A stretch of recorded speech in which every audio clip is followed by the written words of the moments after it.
Clown Country 1 from Laugh, Clown, Laugh in Recognizing Blues by Herman Charles Bosman.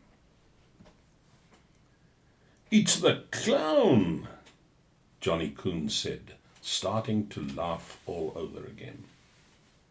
"The tall clown in the fancy dress, yellow and blue, and a smart way of walking. I could go to the circus and see it all through again, just to laugh at that clown. He kept a straight face even when they chucked a bucket of water over him. It was a real scream to see his new clothes getting all soaked. Oh, soaked! And he went on standing there in the middle of the ring, as solemn as you like, not being able to make out where the water came from even." Johnny Coon laughed as though he was seeing all that happening again, right in front of his eyes, and for the first time. But Oupa Becker said that what he liked best at the circus were the elephants. The way they stood on their hind legs, and the way they walked on bottles, Oupa Becker said, balancing themselves to music. "It's years ago since I was last able to balance myself to music," Oupa Becker continued. "Leave alone walk on bottles."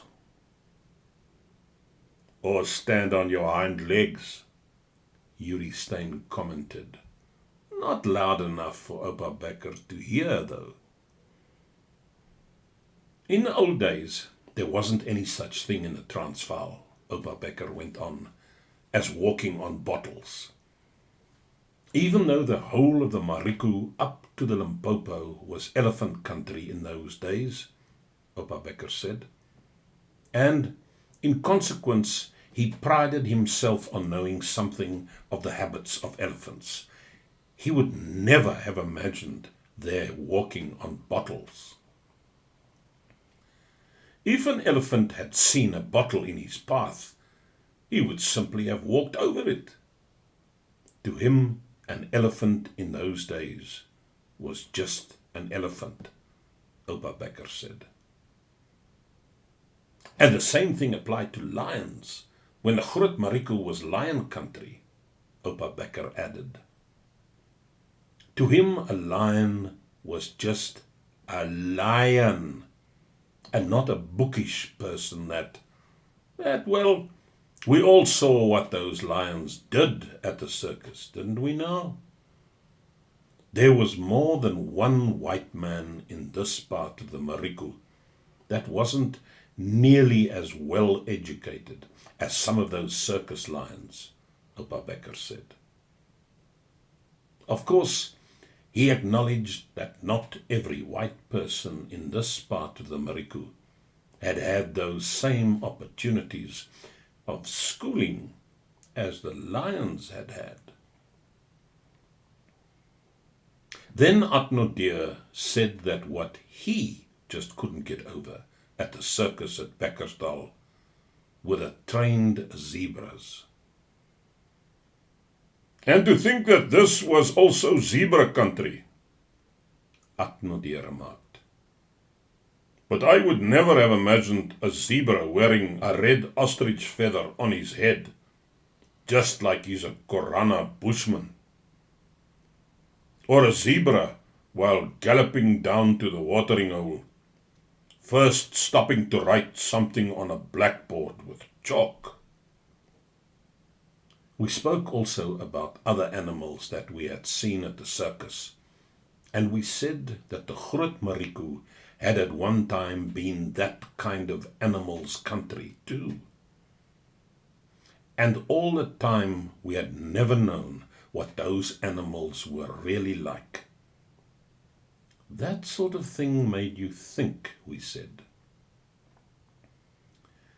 When Yuri Stein was talking about the mule we had seen at the circus that could jump 6 feet, and Yuri was saying that the Groot Mariku was also mule country, Gijsbert van Tonder suddenly gave a short laugh. And the clowns that Johnny Koen was mentioning, Gijsbert van Tonder said.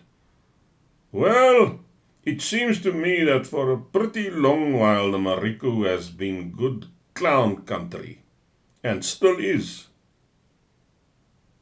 That was something that made you think too, didn't it? Gijsbert van Tonder asked. We were more than a little surprised at a remark like that coming from Gijsbert van Tonder. And several of us told him that we thought he should be the last person to talk. And some of the reasons we gave him had to do with things that hadn't happened so long ago either. This discussion would probably have gone on for a while, with each of us being able to think up a fresh reason every few minutes, when Chris Velman started talking about the fine insouciance with which the red-coated ringmaster cracked his whip. The ringmaster didn't look very particular as to whether it was the gaily caparisoned horse he hit, or the blonde equestrienne hanging head downwards from the saddle, her golden locks trailing in the sawdust. So it seemed to Chris Velman anyway. She didn't once stop smiling either, Chris Velman said. All the time the music played. From the way Chris Velman spoke, it was apparent that, in the sounds discoursed by the circus band, his ear detected no harsh dissonances, nor to his eye did the set smile of the equestrian convey any suggestion of artifice. It was, however, significant that in his unconscious mind he had, indeed, established a link between two circus reciprocals, the music blare and the set smile. After the circus was over and I got back home, I was still thinking of her for a long time, Chris Velman said. I thought of her in a good way into the night. I thought of her with the electric light on her hair, hanging down on the ground, and her spitting out the sawdust every time it came into her mouth from the way she was riding, hanging down. It was obvious that Chris Velman had occupied a ringside seat. But mostly when I thought of her, I thought about what she was doing after the show was over, Chris Velman said. I pictured her there under that tent, locked up alone in her cage. It must be an unnatural sort of life, I thought, for a girl. And he winked. We were able to put Chris Velman right on that point, however. It wasn't that we had any sort of inside knowledge of circus life, of course, but just that we went by common sense. It was only the more wild kind of performers in a circus that got locked in cages, we said. The tamer ones just got knee-halted, we said, or tied with stakes, with rims. So he was quite wrong in thinking of the blonde equestrienne as having to be locked in a cage after the show was over, we told Chris Velman. Likely as not, they even let her go loose, we said, and we also winked. Thereupon Atno Deer said that That was the trouble. And after we had pondered Atnodeer's remark carefully, we realized that there was much truth in it.